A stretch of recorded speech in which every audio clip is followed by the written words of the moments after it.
Bom, em mais manifestações nas redes sociais, parlamentares de diferentes partidos se posicionaram sobre a operação considerada a mais letal da história do Rio de Janeiro. Brasília, mais uma vez, repórter Lucas Martins trazendo essa repercussão. Quais parlamentares se colocaram nas redes sociais? Bem-vindo, Lucas. Oi, Tiago, muito boa noite para você, para todo mundo que está na nossa companhia. Repercussões aqui no Congresso Nacional sobre essa mega operação que está acontecendo no Rio de Janeiro, já com parlamentares, líderes e também demais parlamentares. Isso porque o líder da oposição na Câmara dos Deputados, Luciano Zucco, culpou o governo Lula após, segundo ele, o governador Cláudio Castro ter pedido apoio das Forças Armadas para combater o crime organizado. Ele também afirmou que a oposição se solidariza com os policiais mortos na operação e também com toda a população do Rio de Janeiro. O deputado Guilherme Derrite, também secretário de Segurança Pública de São Paulo, também se manifestou nas redes sociais, disse que esses criminosos devem ser tratados como terroristas e defendeu o projeto de lei que classifica organizações criminosas como organizações terroristas. Vamos assistir um trecho do que ele disse.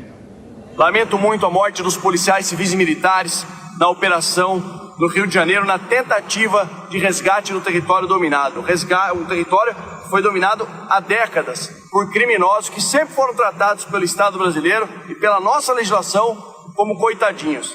Inúmeros benefícios e privilégios ao longo do tempo fizeram com que nós chegássemos hoje em verdadeiros territórios paralelos, não só no Rio de Janeiro, mas em outros pontos do Brasil. É por isso que esses criminosos têm que ser tratados como terroristas. E um dos motivos de eu estar aqui em Brasília hoje é discutir o projeto de lei que visa classificar organizações criminosas como organizações terroristas.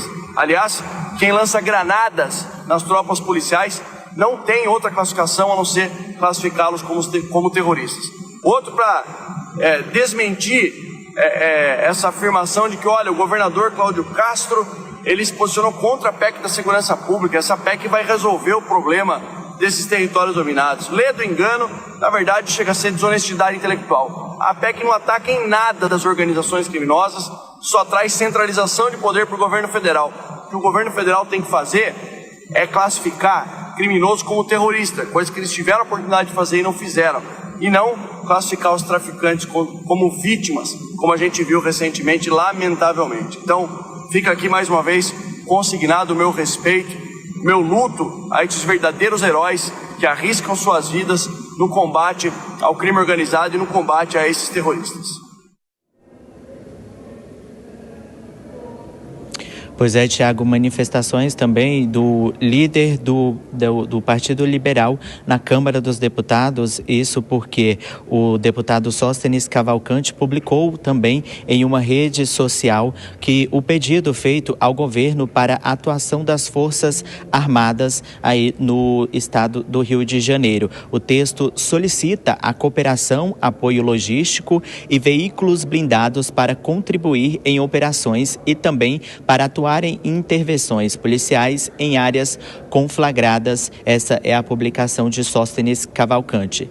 Já a oposição criticou a postura do governador do Rio de Janeiro, Cláudio Castro. O deputado Lindbergh Farias, que é líder do PT na Câmara dos Deputados, afirmou que o governador Cláudio Castro tem uma postura vergonhosa e tem que vir a público se explicar o porquê que ele se posiciona contra a PEC da segurança, que de acordo com ele dará força à inteligência e também integração de diferentes órgãos de segurança da União para atuarem aí nos estados e também nos municípios. Além disso, a líder do PSOL na Câmara dos Deputados, a deputada Talíria Petroni, também se manifestou em relação a toda essa situação que está acontecendo no Rio de Janeiro. Ela disse o seguinte, abre aspas, as operações policiais de Cláudio Castro têm um verniz de combate ao crime organizado com muita visibilidade na mídia. O que isso esconde? Escolas fechadas, prejuízo ao comércio local, moradores sendo atingidos e sem poderem ir ao trabalho, e esconde, acima de tudo, a opção do governador similar à a de Tarcísio, em São Paulo, por não combater os chefões do assalto, o que de fato comandam as organizações criminosas, fecha aspas. São essas manifestações, Thiago, de alguns parlamentares, é claro, a gente segue acompanhando toda essa repercussão, porque, é claro, tudo isso, toda essa situação respinga aqui no Congresso Nacional. Volto com você. É isso, Lucas Martins, até daqui a pouquinho. Deixa eu perguntar para a Dora Kramer, ouvindo, né, essas repercussões dos parlamentares, pode entrar, Vilela também. Eu pergunto para você, é possível nessas questões, nesses posicionamentos, observar diretamente a polarização política, só que, como o secretário Derrite, ele atira no governo federal, né, criticando a PEC da segurança? Sim, isso é uma disputa, você faz disputa em torno desse assunto. E aí, antes da gente chamar isso de polarização, isso já existia. Por quê? Quando vem os governos da redemocratização, são governos, mas não são governos à direita. E aquilo, quando se sai quando se sai da ditadura, havia um constrangimento que perdurou muito de se lidar com a questão da segurança como se deveria, porque isso era confundido com repressão. Isso durou muito tempo, isso culturalmente arraigado no centro e na esquerda, é uma leniência, uma visão mais leniente, quando se poderia fazer esse enfrentamento sem ser na base da força bruta, com inteligência, como se diz por aí. E esse assunto ficou em banho-maria um tempão. Bom, depois ele começa quando outras forças, que não mais de centro e da esquerda, mais à direita, começam a se manifestar, começam a surgir, vem com outro tipo de visão. E a esquerda ainda traz um ranço, do mesmo jeito que do lado há o ranço da força bruta, do outro há o ranço do coitadismo. E aí, isso já era algo, já era uma disputa ideológica que vinha muito antes desse nome de polarização. É que hoje tem esse nome, as coisas estão muito acirradas e que estão dificulta muito você ter um encontro de propósitos para que isso seja, você falou, acho, Thiago, no início, você fez uma pergunta, acho que para o Viga ou para o Fernando Capano, sobre um pacto, né? Você quer dizer exatamente isso, a sociedade toda se juntar a uma concertação em torno desse assunto. Acho muito difícil,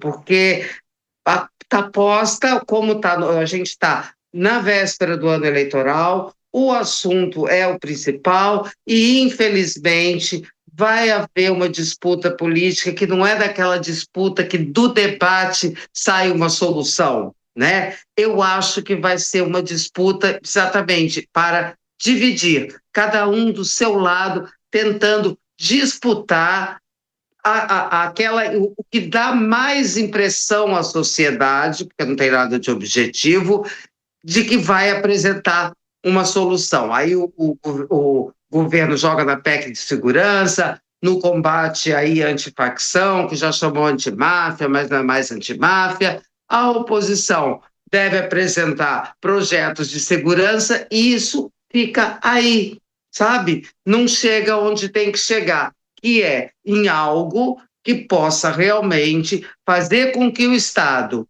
use a sua prerrogativa do domínio da força para livrar o país dessa dominação crescente pelo crime.